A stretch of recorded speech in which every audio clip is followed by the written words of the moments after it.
Press वार्ता में छठे वित्त आयोग के अध्यक्ष सतपाल सिंह सत्ती ने कृषि सुधार बिल 2020 को कृषि प्राथमिकता और किसान के हितों के लिए सर्वोपरि करार दिया है, जो कि किसान की आय और मुनाफे को बढ़ाने में भी कारगर सिद्ध होगा। सत्ती ने बताया कि कृषि के क्षेत्र में जहां आधुनिक टेक्नोलॉजी का विस्तार होगा, वहीं पर अन्नदाता मोदी सरकार की अन्य योजनाओं से और अधिक सशक्त बनेगा। उन्होंने कहा कि मोदी सरकार एमएसपी की व्यवस्था यथावत बनाए रखेगी और निजी मंडियों सहित एपीएमसी व्यवस्था को भी पूर्व की भांति बनाए रखने के लिए संकल्पित है। सत्ती ने बताया कि देश के भोले भाले व मेहनती किसानों को कांग्रेस, मार्क्सवादी और अन्य गैर भाजपाई राजनीतिक दल सिर्फ अपनी खोई हुई राजनीतिक जमीन को पुनः पाने के लिए भ्रमित कर आंदोलन की राह पर ले गए हैं। उन्होंने बताया कि स्वामीनाथन की रिपोर्ट, जो कि कृषक हितकारी थी, जिसे मनमोहन सरकार लागू नहीं कर पाई। हर व्यक्ति को लोकतंत्र में आंदोलन करने का अधिकार है और अपनी मांगों को सरकार के सामने रखने का अधिकार है। मुझे लगता है उसी अधिकार का प्रयोग करते हुए किसानों ने किसान आंदोलन शुरू किया था। जो केंद्र सरकार ने किसान संशोधन बिल पास किए हैं, उसके बारे में कुछ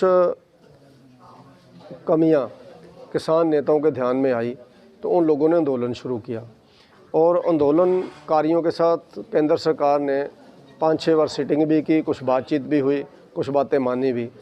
लेकिन अब जो आंदोलन एक जिद के ऊपर अड़ कर के चल रहा है कि उन संशोधनों में बात नहीं बनेगी, किसान बिल वापस लो। मुझे लगता है कि डेमोक्रेसी में जहां आंदोलन करना लोगों का अधिकार है, वहीं पर कुछ गलत हुआ तो उसके बारे में आदमी को कुछ लिख करके, कुछ पॉइंट के ऊपर, कुछ बातों के ऊपर लिख करके दे करके उसमें गवर्नमेंट के ध्यान में लाना चाहिए। ये कभी नहीं हो सकता कि कोई बिल है और 100% ही गलत है, ऐसा कभी भी नहीं हो सकता। कोई भी बिल है, किसी भी गवर्नमेंट ने आज तक पास किया होगा, कमियां उसमें रह सकती हैं, कमियां हो सकता है इस बिल में भी कुछ हो, तो उन कमियों को दूर करने के लिए नरेंद्र मोदी जी की सरकार, केंद्र सरकार बिल्कुल सहमत है, इसलिए सिटिंग भी कर रही है। लेकिन अब जो आंदोलन कुछ चंद गलत लोग इसको हाईजैक करने की कोशिश कर रहे हैं, मुझे लगता है वो किसान नेताओं को नहीं करने देना चाहिए। नरेंद्र मोदी जी हमेशा किसानों के पक्ष में रहे हैं। अगर वो किसानों के पक्ष में नहीं होते तो वो ये बात क्यों उठाते कि किसानों की उपज को या किसानों की आय को हम लोगों को दोगुना करना है आने वाले समय में। नरेंद्र मोदी जी ऐसे व्यक्ति हैं जिन्होंने ये कहा, नारा दिया, वन ड्रॉप मोर क्रॉप, यानी हम लोग खेतों में पानी पहुँचाएँगे, तुम लोग ज़्यादा से ज़्यादा फसल पैदा करो ताकि किसान भी आत्म स्वाभिमान से अपना जीवन जी सके। नरेंद्र मोदी जी वो व्यक्ति हैं जिन्होंने ये कहा है किसानों के खाते में 6,000 रुपया हर साल डालते हैं, आने वाले 10 साल तक लगभग 7.5 लाख करोड़ रुपया किसानों के खाते में पड़ेगा, उनके अकाउंट में जाएगा, तो किसान उससे मजबूत होगा। तो वो व्यक्ति जो किसानों के पक्ष में इतना सोचता है, वो क्या कभी किसानों को उजाड़ने की बात कर सकता है?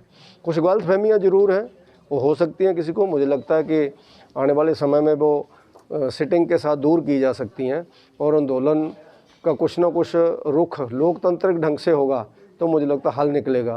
किसान बिल पूर्णतः किसानों के विरोध में है, ऐसा कहने वाले लोग बिल्कुल तथ्यों से दूर बात कर रहे हैं। विस्तृत में वो भी जानते हैं, लेकिन कुछ लोग राजनीतिक रोटियां सेक रहे हैं, जिसकी हम लोग निंदा करते हैं।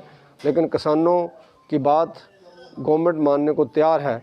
मुझे लगता है कि वार्ता के ऊपर जाना चाहिए और लोकतांत्रिक ढंग से इस आंदोलन का निपटारा होना चाहिए। ऊना से जिला ब्यूरो चीफ जीवन शर्मा के साथ अनुवालक की रिपोर्ट।